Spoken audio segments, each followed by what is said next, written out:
नमस्कार। आज हम सब मिलकर एक बहुत ही गहरे सवाल की तह तक जाने की कोशिश करेंगे। सवाल है, ईश्वर कौन है? और इसका जवाब ढूंढने के लिए हमें हजारों साल पीछे जाना होगा, सीधा वेदों की दुनिया में। तो चलिए शुरू करते हैं ये कमाल की खोज। और मजे की बात यह है कि हमारी ये खोज किसी जवाब से नहीं, बल्कि एक बहुत बड़ी पहेली से शुरू हो रही है। एक ऐसी पहेली जो हजारों साल पहले ऋग्वेद में पूछी गई थी।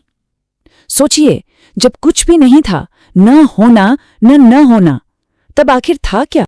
और देखिए, वैदिक ऋषियों ने कोई पका पकाया जवाब हमें नहीं दे दिया, नहीं, बल्कि उन्होंने तो हमें एक तरह से न्योता दिया है कि आइए सृष्टि के इस सबसे बड़े रहस्य की पड़ताल में उनका साथ दीजिए।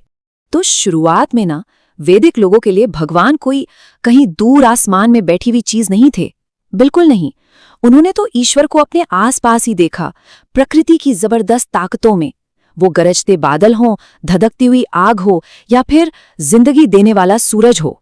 एक थियरी है जिसे नेचुरलिज्म कहते हैं। वो यही बताती है कि कैसे प्रकृति की इन ताकतों ने हमारे पूर्वजों के मन में एक डर और हैरानी पैदा की, और इसी एहसास से उन्होंने सूरज को सूर्यदेव का रूप दे दिया, आग को अग्निदेव का। मतलब एक तरह से प्रकृति की उस अनदेखी बेमिसाल शक्ति को एक चेहरा दे दिया गया। और बस यहीं से एक ऐसी दुनिया की कल्पना हुई जिसमें हर बड़ी शक्ति का अपना एक देवता था, जैसे बारिश के देवता इंद्र, आग के देवता अग्नि, और तो और पूरे ब्रह्मांड का सिस्टम संभालने वाले देवता वरुण। लेकिन कहानी यहीं खत्म नहीं होती। कुछ समय बाद ऋषियों के मन में एक और गहरा सवाल उठने लगा। उन्होंने सोचा, क्या ये सभी अलग अलग देवता बस अलग अलग है, या फिर इन सब के पीछे कोई एक ही महाशक्ति है, कोई एक परम सच जो इस पूरे ब्रह्मांड को एक धागे में बांधे हुए है? अब इस खोज के रास्ते में एक बहुत ही दिलचस्प पड़ाव आया। एक ऐसा दौर जब वो किसी एक देवता की पूजा करते थे और उसी को उस पल के लिए सबसे बड़ा, सबसे सुप्रीम मान लेते थे। हाँ, ये जानते हुए कि दूसरे देवता भी हैं। ये एक तरह से उस एक परम शक्ति को समझने की तरफ बढ़ाया गया एक कदम था। और फिर वो उस एक विचार तक पहुंचे जिसने वाकई सब कुछ बदल कर रख दिया। ऋग्वेद का वो मशहूर श्लोक, एकम सत विप्रा बहुधा वदंती, यानी सत्य तो एक ही है, बस ज्ञानी लोग उसे अलग अलग नामों से पुकारते हैं। क्या मतलब हुआ इसका? इसका मतलब ये कि इंद्र, अग्नि, वरुण, ये सब असल में उस एक ही परम शक्ति के अलग अलग चेहरे हैं, अलग अलग रूप। तो ठीक है, ये मान लिया गया कि सब कुछ एक ही सोर्स से आया है। पर अब अगला सवाल और भी बड़ा था कि आखिर ये सब शुरू कैसे हुआ, शुरुआत कैसे हुई? और इस महाप्रश्न का जवाब देने के लिए वेदों में कोई एक कहानी नहीं है, बल्कि एक से एक कमाल की अलग अलग कहानियां मिलती हैं। चलिए पहली कहानी देखते हैं। ये कहानी है एक विराट कॉस्मिक बीइंग की, जिसे पुरुष कहा गया है। अब जरा कल्पना कीजिए कि देवताओं ने इसी आदि पुरुष का एक महान यज्ञ किया, और उसी के बलिदान से, उसी के अलग अलग हिस्सों से ये पूरी दुनिया, ये पूरी सृष्टि पैदा हुई। कैसे? इस कहानी के हिसाब से उस पुरुष के मन से बना चंद्रमा, उसकी आंखों से सूरज, और सिर्फ यही नहीं, उसके शरीर के अलग अलग हिस्सों से समाज के अलग अलग वर्ग बने। अब इसका गहरा मतलब समझिए।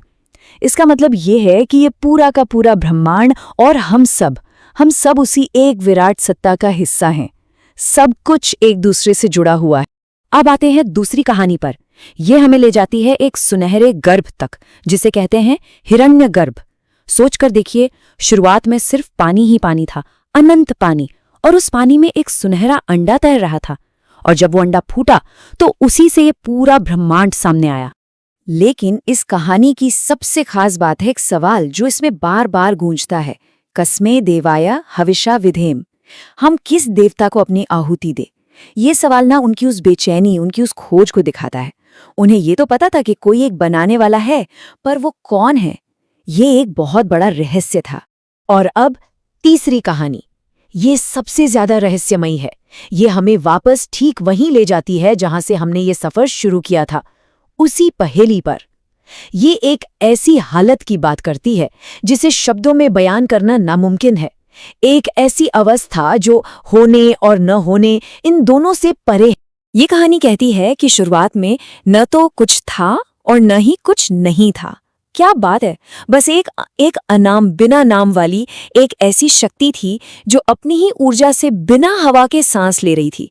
सच में ये सोचकर ही दिमाग घूम जाता है ना।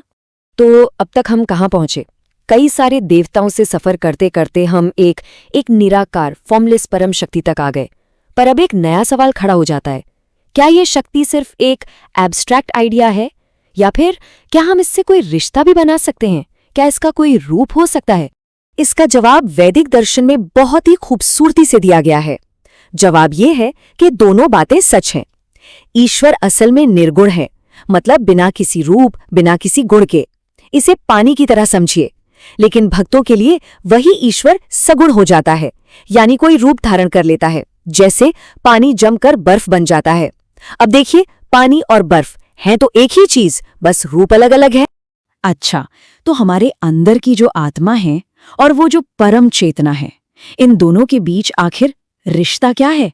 इसको समझाने के लिए ऋग्वेद में एक बहुत ही प्यारी मिसाल दी गई है। कल्पना कीजिए कि एक ही पेड़ पर दो पक्षी बैठे हैं। एक पक्षी पेड़ का मीठा फल खा रहा है और दूसरा वाला बस चुपचाप उसे देख रहा है। अब ये जो फल खाने वाला पक्षी है, वो है हमारी जीवात्मा, जो दुनिया के सुख दुख को भोगती है।